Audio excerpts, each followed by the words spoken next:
réitérer mes remerciements au pasteur Bilé et à son épouse pour la confiance qu'ils ont bien voulu placer à moi, à ma petite personne, pour être orateur d'un si grand moment.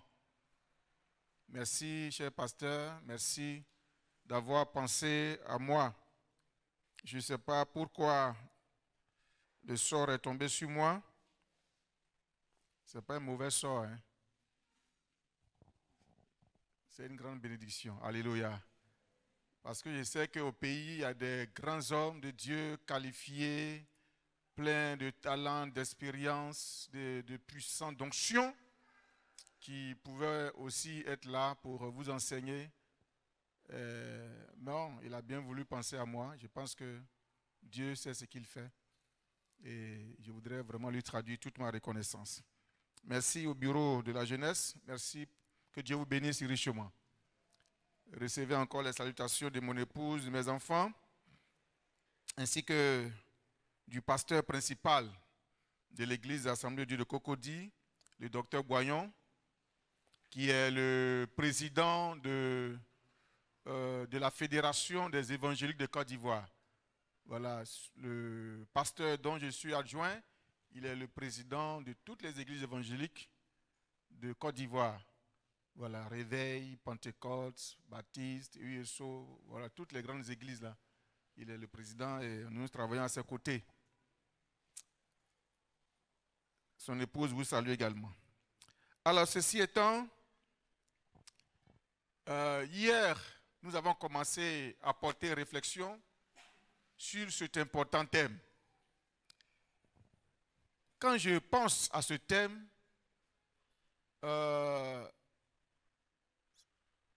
je me dis, mais est-ce qu'on peut voir tous les contours de ce thème? Tellement il est profond, tellement il est vaste.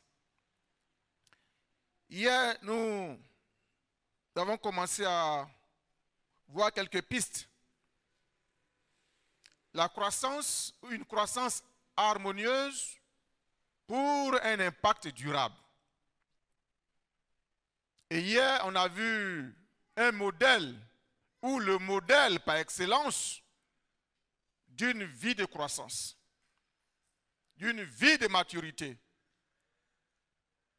Et nous savons que la croissance, c'est la dynamique de progrès. C'est cette dynamique d'avancement, de positionnement, d'élévation, de développement. Et on a vu que Jésus-Christ était le modèle par excellence d'une vie de maturité. Et il y a quelques clés que nous avons commencé à voir hier.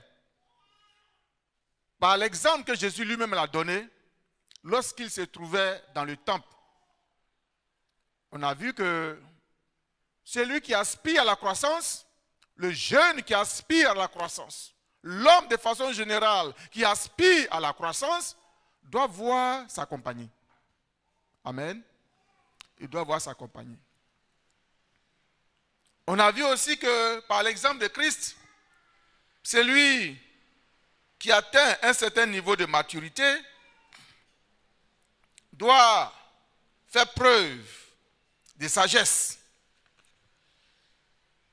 d'intelligence, mais aussi doit se préoccuper des affaires du Père, être constamment dans la présence de Dieu. On ne peut pas vouloir croître au plan spirituel et s'éloigner de la maison de Dieu.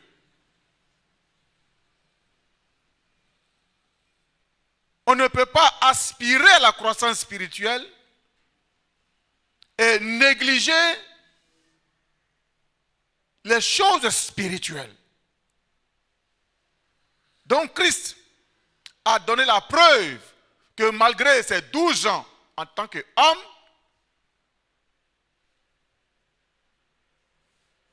à cet âge de sa tendre jeunesse, il nous a donné la preuve qu'on peut avoir cet âge-là et être rempli de sagesse. Aimer Dieu, aimer les choses de Dieu, s'attacher au temple, à l'église.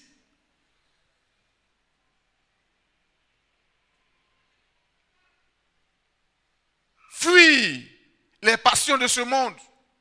Fuir tout ce qui peut nous rabaisser, tout ce qui peut nous avilir, tout ce qui peut nous corrompre. Se porter vers les choses spirituelles, ce qui peut nous aider à grandir spirituellement. Aimer la maison de Dieu. Faire des choses spirituelles notre priorité. Amen. Ça, ce sont les clés pour une vie de croissance. On a donné quelques paroles fortes pour dire qu'on ne peut pas aspirer à la croissance ou alors on ne peut pas être utile à la croissance d'une église si nous-mêmes, on n'a pas fini de grandir. Si on est petit dans la tête. Donc, ce désir, cette volonté de croître. On a dit que quand on atteint un certain niveau de maturité spirituelle, on a droit à des honneurs, à des privilèges, à la dignité, au respect. Vous êtes d'accord avec moi que dans la société de façon générale, celui qui est sage, celui qui est mature, il est respecté bien évidemment, il est honoré. Moi, je ne peux pas donner ma fille en mariage à quelqu'un qui est enfant dans sa tête, qui est immature. Celui qui est mature, celui qui veut se marier, qui veut fonder un foyer, doit être énormément mature. Si tu veux te marier, le pasteur va te demander, mais d'abord, est-ce que tu as une maison? Est-ce que tu peux prendre soin des femmes? Est-ce que tu as atteint un certain niveau de responsabilité pour qu'on puisse te permettre de te marier?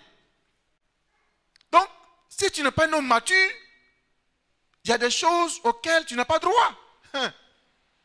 Si tu es encore petit dans ta tête, tu es encore enfant, tu es immature, il y a les choses auxquelles tu n'as pas droit. On ne peut pas te confier une responsabilité à l'église. Même dans le service. On ne peut pas te confier des charges. Tu aspires à un poste dans le bureau de la jeunesse, c'est ton comportement, ta manière de te conduire, ton témoignage, c'est toutes ces choses qu'on regarde pour te porter à la tête du bureau de la jeunesse, par exemple. Pour nommer des responsables à l'église, etc. Donc, la croissance, la maturation, la maturité sont un véritable défi de la vie. Celui qui vit, celui qui est sage, il doit être porté sur la croissance. Une croissance harmonieuse, une croissance d'ensemble, une croissance parfaite, une croissance concordante. C'est-à-dire une croissance qui se fait dans tous les domaines. Tu peux avoir une croissance matérielle, financière, mais si dans l'église, tu n'apportes rien à l'église, tu es comme si tu es immature au plan spirituel. Donc ta croissance n'est pas harmonieuse, elle n'est pas complète, elle n'est pas concordante. C'est comme une symphonie biaisée. Il y a de la dissonance. Tu n'es pas complet, on ne peut pas t'utiliser, tu n'es pas utile. Tu as l'argent mais tu es avare. Tu es intelligente, mais tu es paresseuse. On veut te marier, mais on sent qu'il y a quelque chose qui ne va pas en toi. Donc, cette croissance harmonieuse donne droit à des privilèges. Alléluia. Ce figuier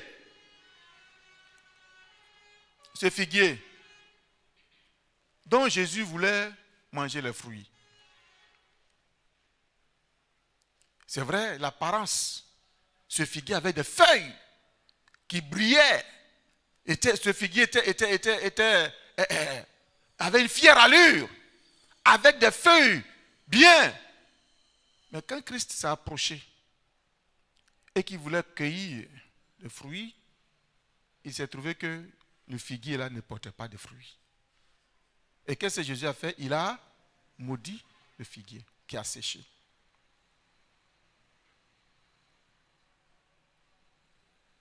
C'est pour dire quoi? Le figuier, bien qu'ayant cette apparence-là, dans la réalité, ne peut rien apporter. On ne peut rien tirer de ce figuier. Il y a un autre exemple. Ce jeune homme, le fils prodigue. Bon, le mot prodigue veut dire dépensier. Hein? Il n'est pas prodige, c'est un fils prodigue. Alors, voilà quelqu'un qui fait croire à son père, qui fait croire qu'il est mature et qu'il est arrivé et qu'il a l'aptitude, la capacité. Il a atteint l'âge d'avoir son héritage. Il a réclamé son héritage. Et son père lui a donné sa part d'héritage. Mais quand il est parti, il a démontré qu'il était un enfant. Irresponsable, dépensier. Comment on peut dire ça? Il traînait dans de n'importe quoi. C'est-à-dire qu'il était inconscient et insensé. Il n'a pas sa tête. Et il a réalisé que il était enfant. Peut-être qu'il avait un certain âge, mais en réalité, il était un enfant. Et cela l'a rattrapé. Cela l'a rattrapé. Et c'est quand il a pris conscience, sa maturité, sa croissance, sa prise de conscience, viendra lorsque il va buter devant les réalités de la vie et il va apprendre. La vie va lui donner une leçon. Et c'est de là va commencer sa maturation, sa maturité. Il va apprendre. Celui qui aspire à la croissance doit apprendre de la vie, doit être attentif, doit observer, discerner. Il doit faire attention à tout ce qui se fait autour de lui pour apprendre et comprendre. Donc le jeune qui va expérimenter la croissance est celui-là qui tire leçon de tout dans la vie. Dans les rapports humains, dans la collaboration avec les hommes de Dieu, dans la compagnie, comme on avait à le dire, en observant, même à l'école, dans les amphis, en étudiant les caractères, en étudiant les hommes, tous ces éléments-là sont les clés qui contribuent à la croissance spirituelle. Aujourd'hui, je voudrais qu'on s'arrête sur un autre test. On a vu Christ qui est le modèle de la croissance. L'apôtre Paul aussi a rendu une sorte de témoignage. Il a fait une déclaration très forte dans laquelle il identifie certaines clés de la croissance ou de la maturation ou de la maturité, selon. Le texte se trouve dans 1 Corinthiens. Le texte c'est 1 Corinthiens. Chapitre 13. À partir du verset 11. Comment grandir, comment croître, comment devenir mature. À partir du verset 11, il est écrit ceci. Lorsque j'étais enfant, Je parlais comme un enfant. Je pensais comme un enfant. Je raisonnais comme un enfant. Lorsque je suis devenu homme, j'ai fait disparaître ce qui était de l'enfant. Alléluia. J'ai fait disparaître ce qui était de l'enfant. Au verset 12, il dit, aujourd'hui, nous voyons au moyen d'un miroir, d'une manière obscure. Mais alors, nous verrons face à face. Aujourd'hui, je connais en partie, mais alors, je connaîtrai comme j'ai été connu. Au verset 13. Maintenant, donc, ces trois choses demeurent. La foi, l'espérance, la charité. Mais la plus grande de ces choses, c'est la charité ou l'amour. Amen. Que Dieu bénisse l'écho de sa parole dans nos cœurs.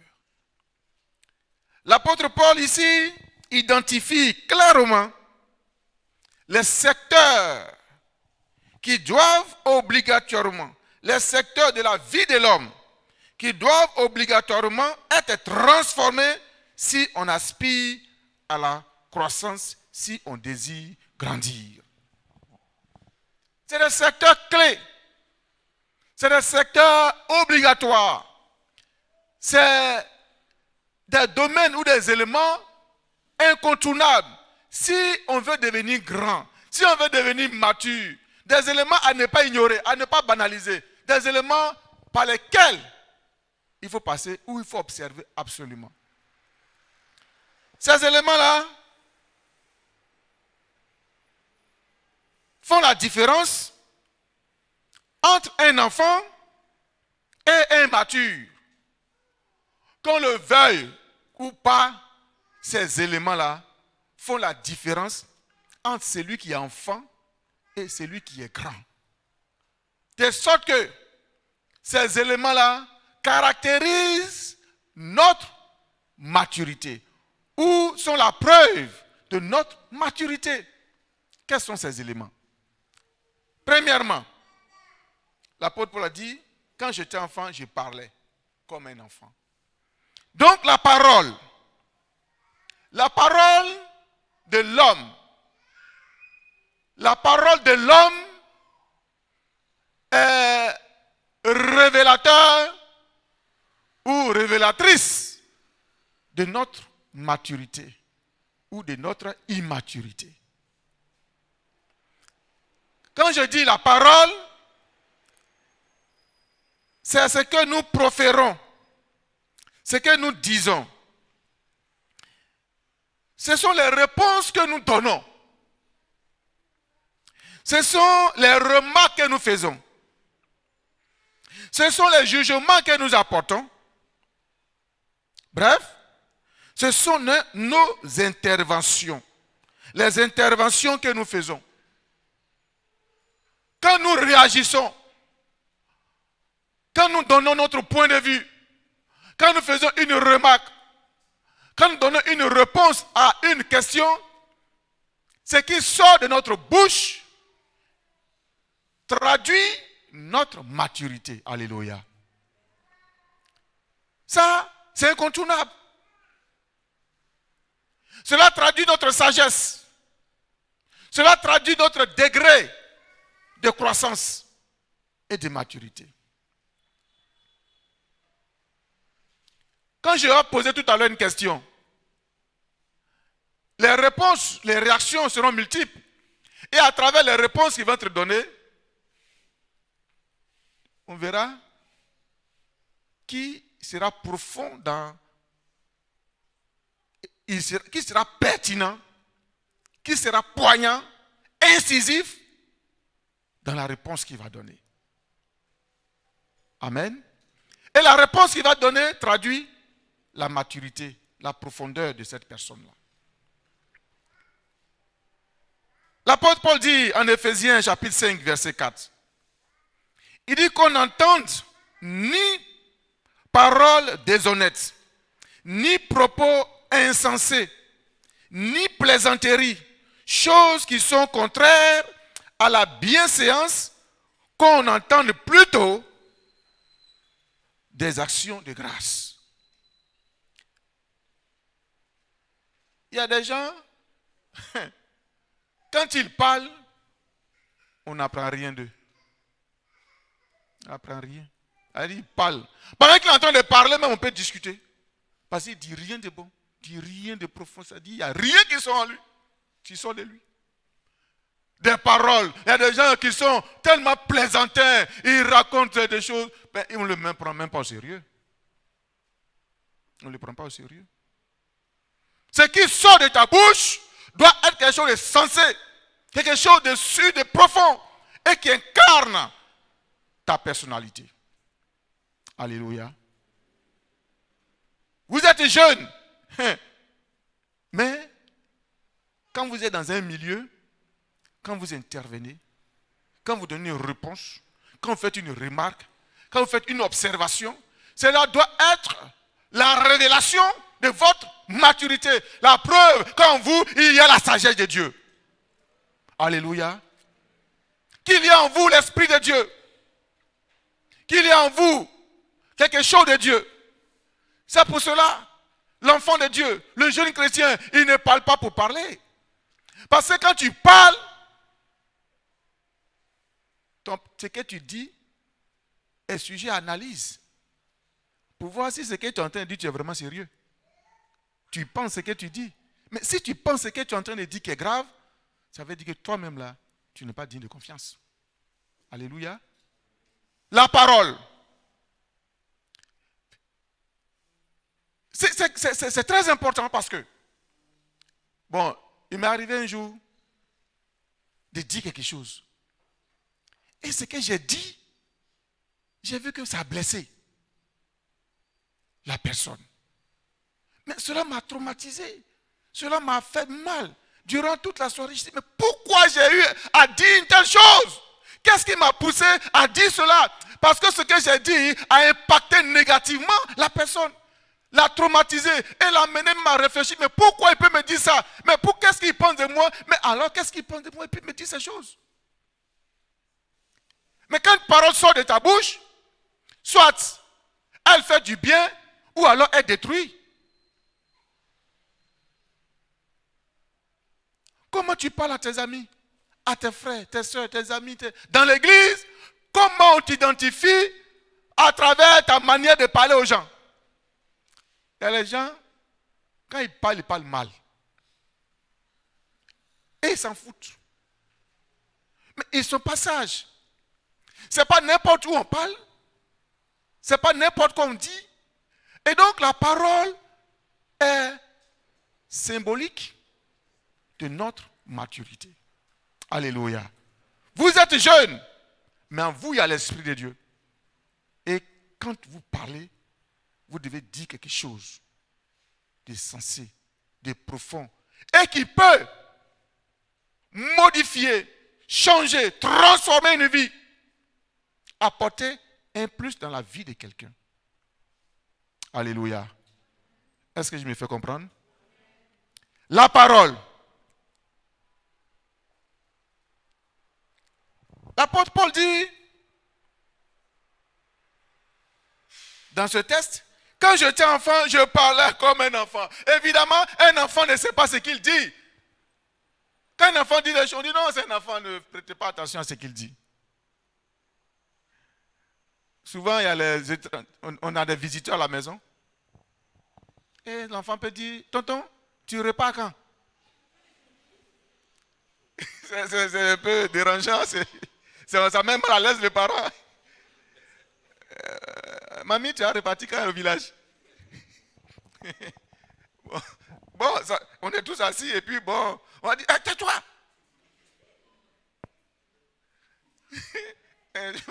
Le visiteur vient là et puis l'enfant demande, tu as mangé chez nous? Tonton, tu as mangé ici? Et je vois que la nourriture peut ne pas suffire. Tu as mangé? Bon, il va dire, c'est pas s'il va dire oui ou bien non, je n'ai pas mangé. Mais si le parent est présent, ça indispose. Mais on met ça sur le compte de l'enfantillage, du fait qu'il est enfant. Mais si toi tu es grand, tu ne penses pas, tu ne réfléchis pas, tu dis des choses. Mais écoutez, ça veut dire que tu es immature. Tu n'es pas sage. Amen. L'apôtre Paul dit, quand j'étais enfant, je raisonnais comme un enfant. Mais avant de passer au raisonnement, il y a un point qui est important. Ah, il y a la parole, il y a aussi la pensée, n'est-ce pas? Je parlais comme un enfant, je pensais, voilà, comme un enfant. La pensée, elle est très importante. La pensée est très importante. Celui qui est grand pense comme un grand. Celui qui est petit, ces pensées-là ne sont pas des pensées cohérentes. Voilà. Donc, la pensée détermine notre maturité. Philippiens, l'apôtre Paul dit quoi? Philippiens 4, verset 8. Il dit au reste, frères, que tout ce qui est vrai,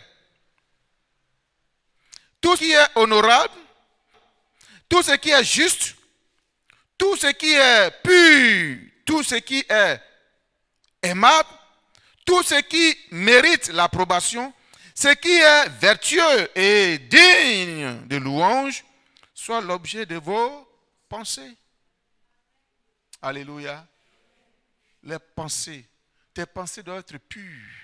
Tes pensées doivent porter sur ce qui est louable. Tes pensées doivent être honnêtes. Tes pensées doivent être bien.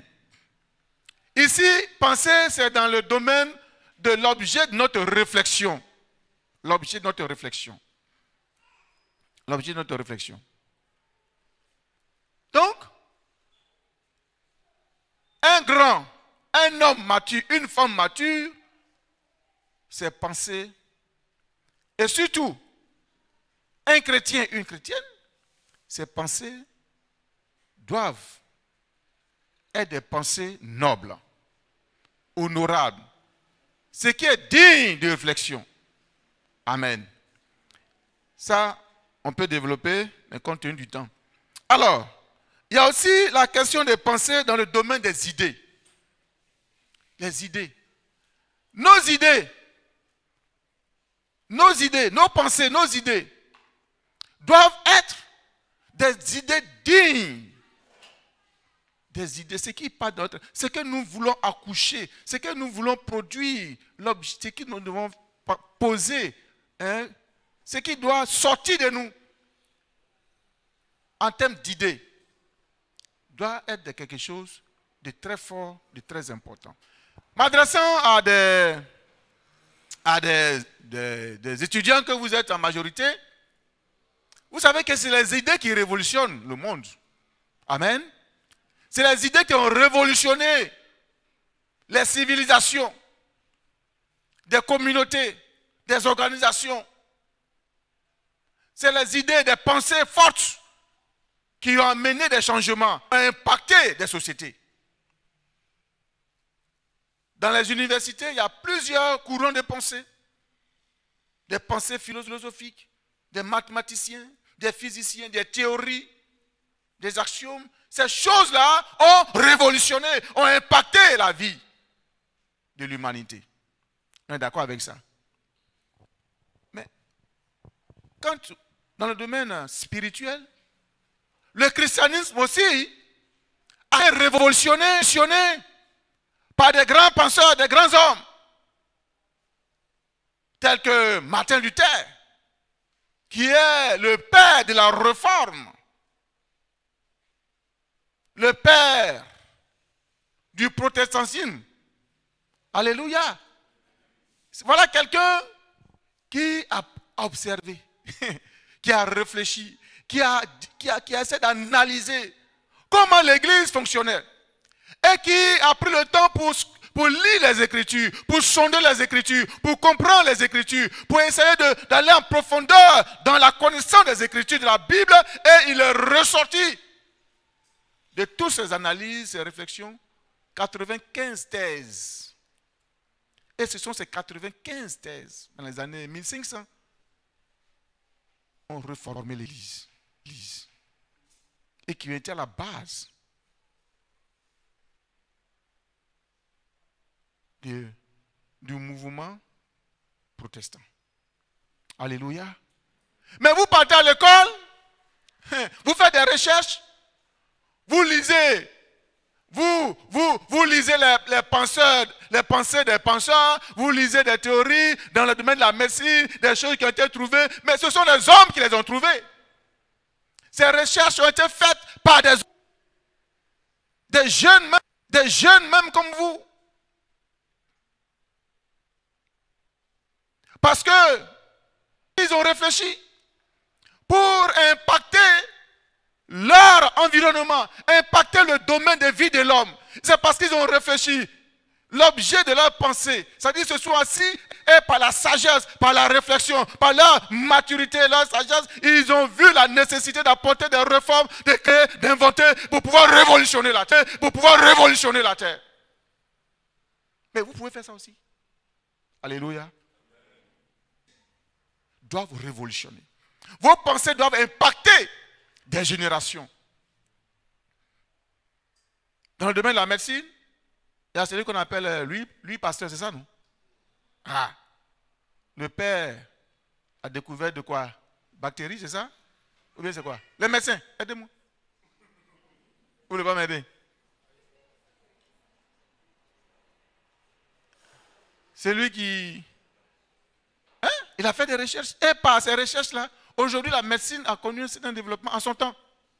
Vous voyez? Donc, vos pensées, c'est-à-dire vos idées, doivent être des idées qui impactent la vie, l'humanité. Donc quand vous êtes là, vous allez dans les amphis, vous écoutez les professeurs parler, mais quand ils parlent, non seulement il faut comprendre, mais il faut discerner, il faut réfléchir, et vos pensées, vos idées doivent être des idées qui révolutionnent. Alléluia. Et c'est ça aussi.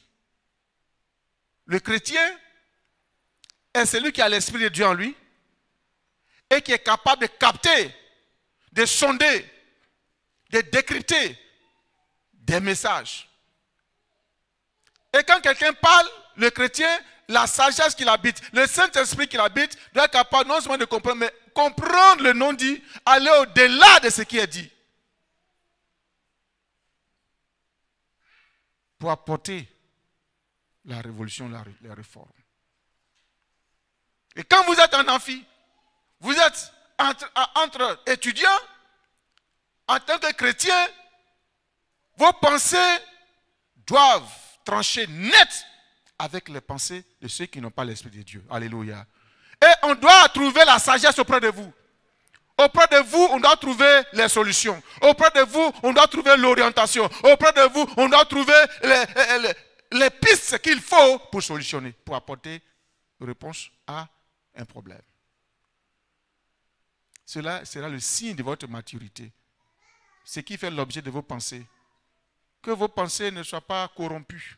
Que vos pensées ne soient pas portées sur quel modèle d'habit je vais porter, quelle coiffure je vais faire, demain la même où je vais partir, quelle distraction, où je vais aller pour ceci. Ça dit des choses puériles qui sont de l'enfantillage.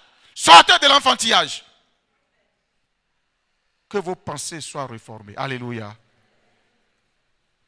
L'apôtre Paul dit, quand j'étais enfant, je pensais comme un enfant. Quand j'étais enfant, je raisonnais comme un enfant. Le raisonnement, c'est maintenant le domaine de la logique, de la cohérence, de l'honnêteté intellectuelle. Le raisonnement. Le raisonnement. Quel est ton raisonnement? Devant une situation, comment tu raisonnes? Mais si tu fais un raisonnement incohérent, illogique, qui n'a ni tête ni queue, mais on va dire, mais toi mais écoute, on te classe. Mais en tant que jeune chrétien, que votre raisonnement soit soutenu. Alléluia. Raisonnez comme des hommes et des femmes matures. Raisonnez comme ayant la connaissance. Raisonnez comme étant équilibré dans votre tête, dans votre mentalité. Et c'est quand vous aurez des raisonnements cohérents, clairs, que vous pouvez apporter quelque chose à l'église. Amen. Oui. Le raisonnement est important.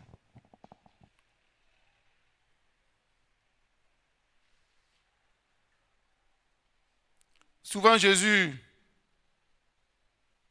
il mettait en garde les disciples quand ils avaient des raisonnements qui ne tenaient pas debout. Les scribes également, il les confondait parce qu'ils avaient des raisonnements tordus. Jacques chapitre 1, verset 22, il a écrit ceci. Mettez en pratique la parole et ne vous bornez pas à l'écouter en vous trompant vous-même par de faux raisonnements. Par de faux raisonnements. Il y a un monsieur, je ne sais pas si c'est un frère en Christ, on peut dire qu'il est un frère en Christ, mais toutes les prédications qui se font, lui il est assis au fond, et c'est lui qui raisonne. Il raisonne. Ah, le pasteur devait dire ceci, s'il a dit ça, il devrait aboutir à là. Normalement, la conclusion devait être ceci. Dans l'introduction, il n'a pas annoncé ça, et donc ça fait que la conclusion n'a pas été bien perçue, et logiquement. Et il empoisonne tous ceux qui sont autour de lui. Il empoisonne. Que vos cœurs soient remplis d'humilité. Parce que si tu n'es pas humble, tu risques de tomber dans le faux raisonnement. Sois grand, sois mature, en faisant disparaître les paroles puériles, infantiles. Sois grand, sois mature, en ayant des pensées nobles qui révolutionnent. Sois grand, sois mature, en ayant un raisonnement cohérent et constructif. Alléluia. Fais disparaître ce qui est de l'enfant en toi, afin de contribuer significativement au progrès de l'Église. Tu as dû blesser plusieurs personnes dans l'assemblée ici, de par ton manque de sagesse, de ton immaturité. Tu as fait des dégâts autour de toi. Va leur demander pardon. Demande pardon. Si tu t'en souviens, sois humble. Parce que celui qui n'est pas humble, il ne peut pas grandir. C'est quand tu es humble que tu grandis. Parce que l'orgueil précède la chute.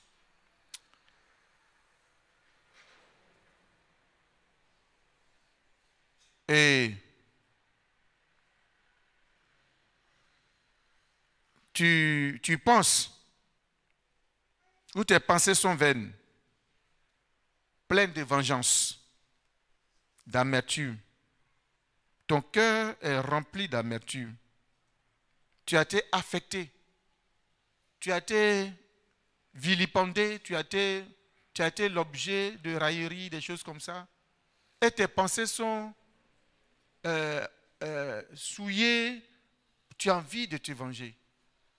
Mais ce soir, que tes pensées soient purifiées. Et c'est là que tu vas grandir dans le Seigneur. Alléluia. Jésus connaissait les pensées des scribes. Il disait, pourquoi avez-vous de mauvaises pensées dans vos cœurs?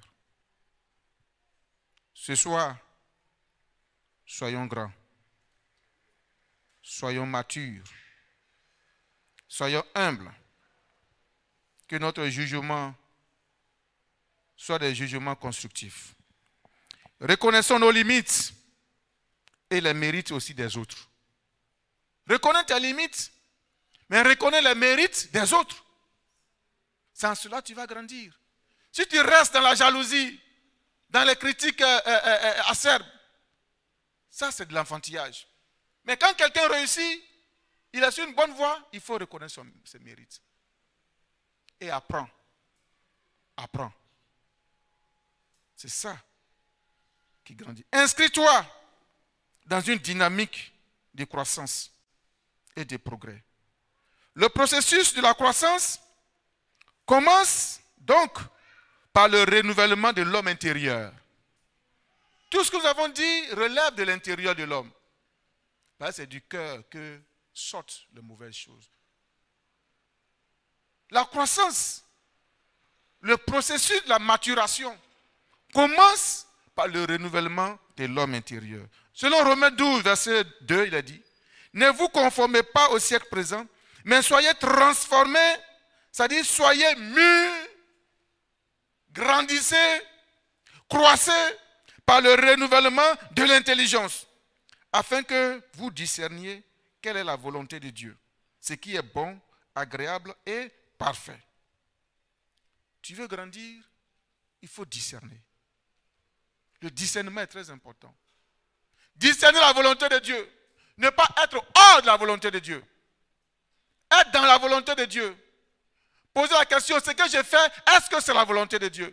Le comportement que j'ai, la réaction que j'ai, tout ce que j'ai fait, est-ce que je suis dans la volonté de Dieu?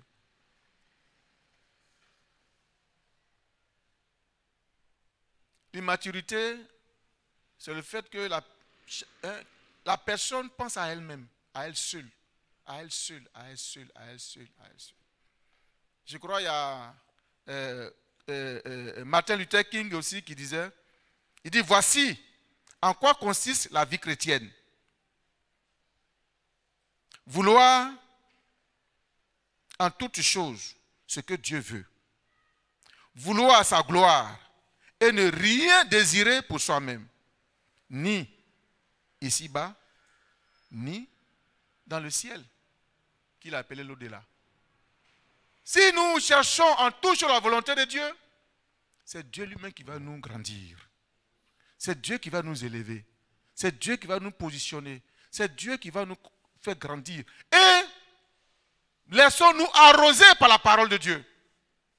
Laissons-nous arroser par la parole de Dieu pour que nous puissions grandir et porter du fruit. Laisse-toi impacter par la parole de Dieu. La parole t'aidera, te donnera les armes, les outils pour grandir. Mais si tu ne t'attaches pas à la parole de Dieu, si tu ne tires pas conseil dans la parole de Dieu, tu ne pourras pas grandir comme il se doit. Le temps avance. Alors l'apôtre Paul a dit qu'il fait disparaître ce qui était de l'enfant, maintenant qu'il est devenu grand. Et avec l'aide du Saint-Esprit, que chacun prie pour que dans sa vie disparaisse tout ce qui est de l'enfant. Alléluia. Et que quand on te voit, on voit la transformation, le changement dans ta vie, par tes actes, par ton comportement, par les paroles, par les réponses, par tes observations, par le discernement, c'est-à-dire comment on appelle ça, tes propositions même que tu fais, dans la famille, dans l'église, partout. Il faut qu'on sente en toi une certaine sagesse qui vient de Dieu. Amen. Et l'apôtre Paul termine par nommer quelques éléments tels que la foi, l'espérance et la charité. Ces éléments-là sont très importants pour accéder à une certaine dimension spirituelle, pour entrer dans la profondeur de Dieu, pour atteindre une certaine carrure spirituelle, pour atteindre une certaine onction, pour impacter la vie de l'Église, la vie même des nations, pour impacter la vie des générations, comme Moïse a impacté, comme Élie a impacté, comme Paul a impacté. Et dans la Bible, il y a des exemples de vies qui ont impacté. Alléluia. Nous n'aurons pas le temps d'aborder cet aspect des choses, mais dans la Bible, il y a des gens qui ont impacté à travers leur foi, à travers leur espérance, à travers l'amour qu'ils ont manifesté. Ils ont changé de vie. Ils ont donné de l'espoir à des vies. Ils ont transformé des vies. Ils ont donné de la joie à des vies. Ils ont donné de l'espérance à des vies. Que ce soit par la foi que tu manifestes, devant des situations, devant les épreuves, devant les complications, ta sérénité, ta foi doit impacter l'environnement. Quand le danger est là, quand la menace est là, ta manière de réagir, le calme, la foi que tu vas manifester doit amener les autres à être encouragés, à être fortifiés pour avancer dans le combat. Alléluia. Ça, c'est des éléments très importants. Nous n'aurons pas le temps de les voir, mais dans la prochaine intervention, nous allons toucher ces aspects-là. Que Dieu vous bénisse richement. Que vous soyez une jeunesse qui impacte, transformée dans votre être intérieur. Et quand l'être intérieur est transformé, cela se rejaillit à l'extérieur. De par votre manière de vivre, de par vos réactions, de par vos positions, de par votre engagement dans la vie de l'Église, de par votre contribution, l'on saura que vous êtes mature. Et en ce moment, on peut vous confier des responsabilités, on peut vous faire confiance. Que Dieu vous bénisse richement. On va se tenir debout à prier le Seigneur.